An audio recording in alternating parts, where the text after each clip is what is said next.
என்னுடைய ஏரியாவில் வந்து ஐயோடைய வெயிட் ஆக்கிரமிச்சு அனுபவம் வெளியே வாடா. இந்த மாதிரி ஒரு சீன்லாம் மணிவண்ணன் சார்னால மட்டும்தான் வைக்க முடியும். இன்னைக்கு இருக்கிற காலகட்டத்துக்கு இந்த மாதிரி ஒரு சீன் யாராலையும் வைக்க முடியாது. அப்படியே வச்சாலும் அது எதிர்க்கிறதுக்கு ஒரு கூட்டம் கிளம்பிரும். முதல்ல பிச்சைக்காரன் சொல்லாதீங்க. நீங்க என்ன வேலை பாக்குறீங்க? நான் ரிட்டையர்ட் சார், ரயில் வேலை, டீச்சர். ரயில் வேலை. உங்க சம்பளம் எவ்வளவு? இந்த வீடியோ நீங்க நிறைய பேர் பார்த்துருப்பீங்க. ஆனா பார்த்து நிறைய பேருக்கு இது கோவம் வந்திருக்கும். பட் இருந்தாலும் ஒரு ரிப்பீட்டடா நான் என்னோட ரெவென்யூக்காக தான் போடுறேன்.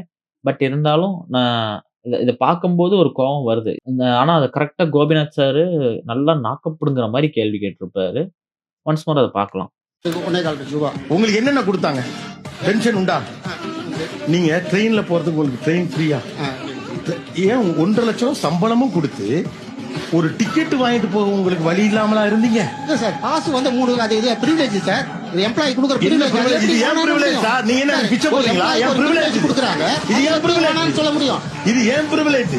நான் என்ன கேக்குறேன், 1.5 லட்சம் ரூபாய் சம்பாதிக்கிற ஒருத்தருக்கு ட்ரெயின் டிக்கெட் ஃப்ரீ, வீடு அவைலபிள் இருந்தா ஃப்ரீ, மருத்துவம் ஃப்ரீ. இந்த ஃப்ரீ எல்லாம் நீங்க என்ஜாய் பண்றதுக்கு பேரு பிரிவிலேஜ். ஆனா இல்லாதப்பட்டவன் 2 கிலோ அரிசி வாங்கி சாப்பிடுறது மட்டும் உங்களுக்கு அப்படின்னா, அப்ப அந்த பையன் சொன்னதுதான் என்ன? பாண்டிச்சேரி, கேரளா, தெலுங்கானால கூட வந்துக்கிறாங்க மாநாடு, செகண்ட் மாநாடு. எல்லாருக்கும் விஜய்க்கு தான் போடுவாங்க. நாங்க தமிழ்நாட்டுக்கு தான் வரோங்க. அது கன்ஃபார்ம் வரோங்க. 2026 பாருங்க வருங்க. அது கள்ள ஓட்டால இல்ல, நிஜ ஓட்டா வருங்க. தளபதி தாங்க ஃபர்ஸ்ட் சிஎம்ஏ. ஆமாங்க, அவனுங்களா ஒரு தற்குறிங்க. ஸோ இந்த பையன் நினைச்சா பாவமா இருக்குது. ஆனா விஜய் சாரோட கட்சியில இருக்கிற பாதி பேருக்கு ஓட்டர் ஐடியே கிடையாது. அரசியல்னா என்னன்னே தெரியாம அவரும் வந்துட்டாரு. அவருக்கு சுத்தி ஒரு கூட்டமும் வந்துருச்சு. வந்தானுங்க, உட்காந்தானுங்க, பேருக்கு வாங்கி போயிட்டானுங்க. டாஸ்மார்க்கே மூடல. நாங்க செய்வோங்க. பெரியார் சொன்னதுதான். பெரியார் கிட்ட போய் கேட்டாங்க, ஏனையா ஆத்திகத்துக்கு நாத்திகத்துக்கு என்னங்க வித்தியாசம் கேட்டாங்க. ஒரு பதில் சொன்னாரு. இப்போ நீங்க கோயில்ல கடவுள் சிலைக்கு முன்னாடி உண்டியல் வைக்கிறீங்க இல்லைங்களா, அதுக்கு பேரு ஆத்திகங்க. அந்த கடவுளையே நம்பாம அந்த உண்டியலுக்கு பூட்டு போடுறீங்க பாத்தீங்களா, அதுதானுங்க நாத்திகம்.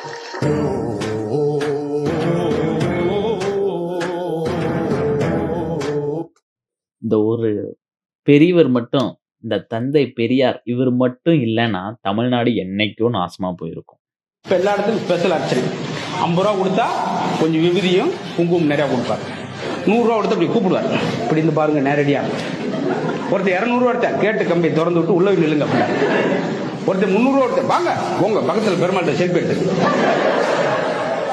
ஒருத்தர் 500 ரூபா எடுத்தேன், பெருமாள்கிட்ட கொடுங்க, அவர் எடுப்பார் உங்களுக்கு. ஒருத்தர் 1000 ரூபா விட்டல வா வந்துட்டு. ஏன் சார் கீழே வரீங்க? போன் பண்ணா சாயந்தரம் பெருமாள் வீட்டுக்கு வந்துருப்பேங்க. திருச்செந்தூர்ல, திருப்பதியில, அப்புறம் எங்கெங்கெல்லாம் அதிகமான கூட்டம் செய்யறதோ அங்கெல்லாம் இதுதான் நடக்குது. அது எந்த சாமி பாக்குதுன்னு தெரியல. ஆனா சிரிச்சுக்கிட்டே சொன்னாலும் அதான் உண்மை. என்ன எப்படி கூடுவா?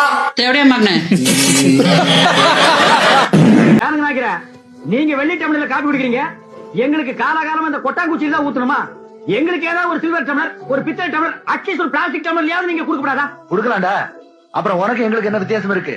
நீ சரச்ச சரப்புக்கு கொட்டாங்கச்சியே போதும், குடி. ஓ, திரையில வேற குறையா? சரிடா, குடி. டேய், காப்பி குடிக்கிறத விட்டுட்டு என்னடா யோசனை? நாக்கிறமா, கோவில் பூசாரி தலையில கைய வச்சு நாங்க கட்டிங் பண்றோம். ஆனா நாங்க கோயிலுக்கு போனா வெளியே நின்று சாமி கும்பிட வேண்டியது இருக்கு. இங்க உங்க வீட்டுக்கு வந்தா கொட்டாங்குச்சியில் நாய் கூத்துற மாதிரி காப்பி ஊத்துறீங்க. அதுக்கு இப்ப என்ன பண்ண சொல்ற? ஒண்ணும் பண்ண முடியாது. சாகிற வரைக்கும் இதே கதிதான். உனக்கு வேண்டாம் அந்த கதி இருக்குடா, எனக்கு வேண்டாம். அவர் ஒரு காலத்துல காமெடி சீனா நினைச்சு நம்ம சிரிச்சிருப்போம். ஆனா இன்னைக்கு யாருனாலையுமே இது ஒரு காமெடி சீனா ஏத்துக்க முடியல. காரணம் என்னன்னா, நம்ம எல்லாருமே படிச்சிருக்கிறோம். எது சரி எது தப்பு அப்படிங்கறத தெளிவா சிந்திக்க தெரிஞ்சிருக்குது நமக்கு. அதனால எது காமெடி அப்படிங்கிறது நமக்கு நல்லா தெரியும். ஆனா இன்னைக்கு இதுக்கெல்லாம் நம்ம ஒரு காலத்துல சிரிச்சிருக்கோம்னு நினைச்சு இன்னைக்கு வைக்கவும் படுறோம்.